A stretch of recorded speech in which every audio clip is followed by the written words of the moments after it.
piorar o outro lado, se está numa situação, uma armadilha tão grande, tudo piorou tanto, que você vai combater a inflação, você aprofunda o déficit ou a recessão, vai tentar combater a recessão, mas você pode aumentar o buraco fiscal e a inflação.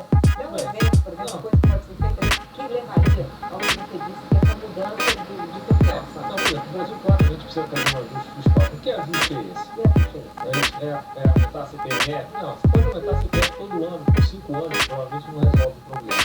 O Brasil vai ter que repensar o Estado brasileiro.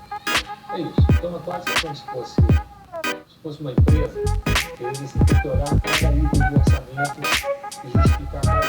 Chamar o orçamento base zero é isso. Não tem inércia. Você olha aqui, isso aqui hoje, precisa mais, precisa menos. O Brasil tem um orçamento todo amarrado, fixado e que cresce vegetativamente. Isso precisa parar.